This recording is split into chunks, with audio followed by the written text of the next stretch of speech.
Well, everyone, it's time that we move on from internal SSDs with an external SSD dock and thumb drives for file transferring Samsung T7.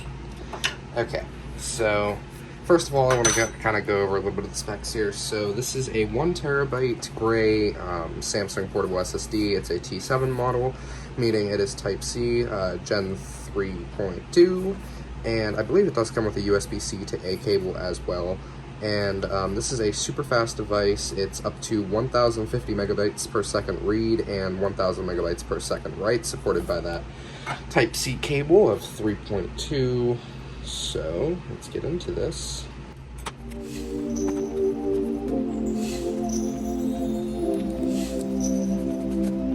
Okay, I just struggled there for a solid 30 seconds, but you know what? It's alright.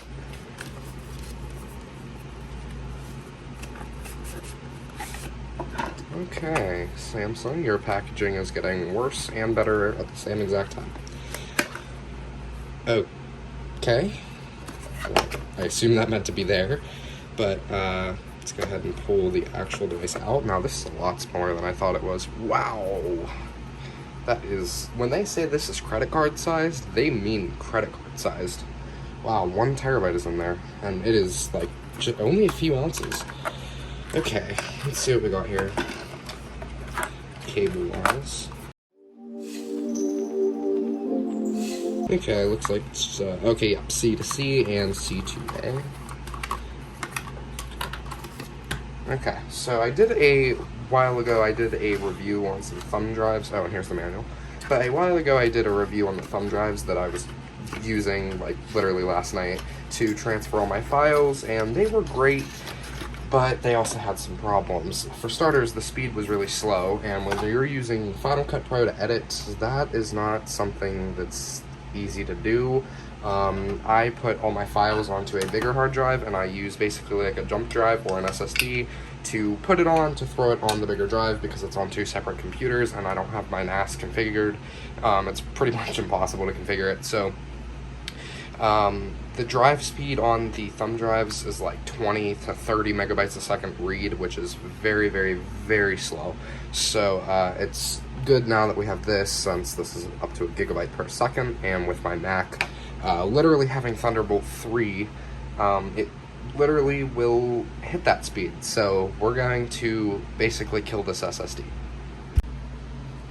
Okay, so here's how we're going to start this up. So in this case, we're going to be using the USB-C to C cable. So I'm going to go ahead and just pull this little slip off.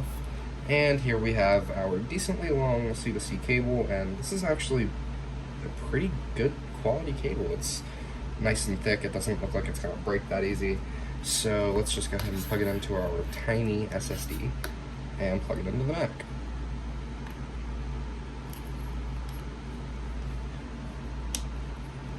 Okay, just like that, we have our small SSD. Now, the nice thing about SSDs versus external hard drives is I can move this all around and it will not affect the speed whatsoever, since there's nothing that's manually rotating.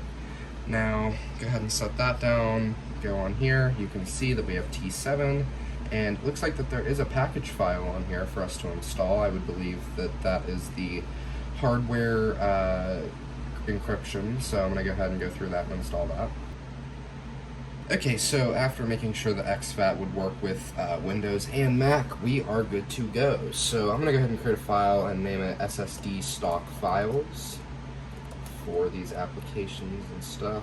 Throw in there, put it here, and then go ahead and clean up, and then I'll go ahead and make a files thing here. And so here's what I like to do.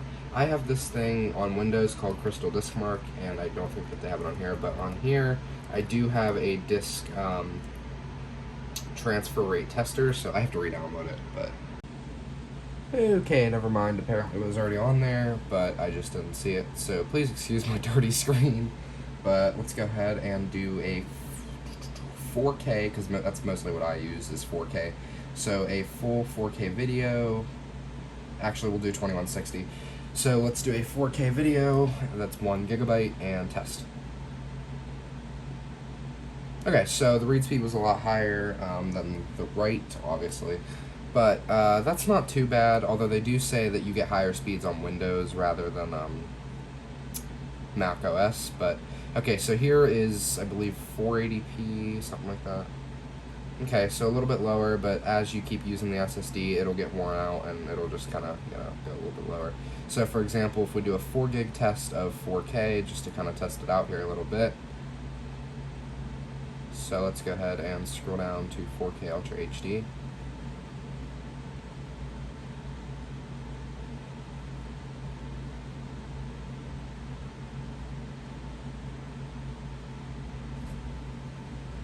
Okay, so it looked like it handled 4 gigs pretty well, but now let's get some real life tests. So in my here, I have a lot of stuff that I need to transfer over. So in my edits folder is Word. Okay, apparently I ran out of storage there, but I'm gonna go ahead and do a time-lapse video. Wow, it's already 42 gigabytes done, and the SSD is literally room temperature. So I'm gonna go ahead and do a time-lapse of that now.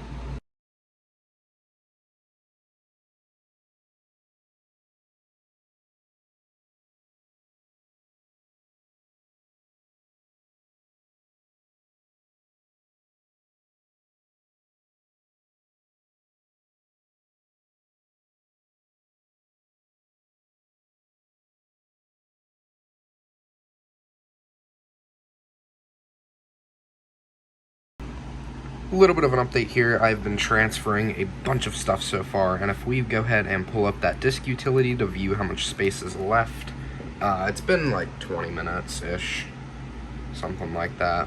And we've already filled it 672 gigs. Nice. So, it's definitely filling fast, and it's perfect. But this SSD is very, very hot now. And one of the things I didn't realize before buying it is that the read and write speeds are actually sequential, so you're going to get that speed that entire time. So that's not going to die down at any point. It's just going to keep, steady at that speed, so that's nice. So I have a couple other things transferring here. Once this one finishes, it'll give its full undivided attention to this one, and that one will finish quick.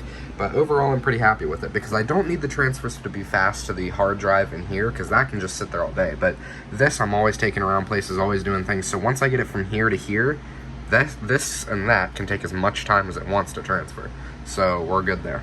And then currently, I'm doing a transfer from the Windows computer, and I have 1.79 terabytes of YouTube videos and edits and whatnot, uploading to, or not uploading, but transferring to my other hard drive since I'm running low on space. But, so I'm basically putting it from the bigger hard drive to the smaller hard drive, since the smaller hard drive still has a couple terabytes left, and the bigger hard drive has like 100 gigs left. So I'm just gonna go ahead and transfer all that and start storing it on this drive. But overall, I think this is a pretty good solution. So yeah, the next clip will be me testing the Windows speeds, and then it will we'll go ahead and finish up that video. And as you can see now, it's giving it its full undivided attention, and bam. Alrighty, and just to finish off this video, so as you can see, I have it 76% full now, but we're gonna go ahead and run a test. Okay, so it's a 1 gigabyte test, and it's going to give us the answers in megabytes per second. It's doing a sequential read now, and I will make another clip when the entire test is finished. Alright, and these are the final scores. So, pretty good. Obviously, it's a little better than it was on the Mac, which I don't really know why that is. Maybe it's the formatting method. Honestly, who knows?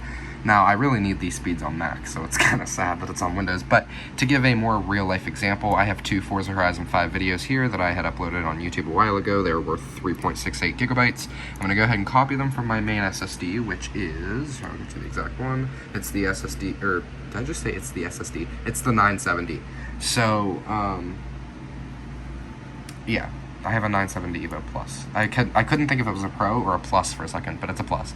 So, I'm going to go ahead and copy these over to the drive just to kind of get like a more realistic scenario. So, there we go, 369 megabytes. And that's a pretty solid transfer speed. And there we go, that's 3 gigs of videos. So I'm going to go ahead and delete those now. But thank you everyone for joining, and I'll see you guys in the next one. Peace.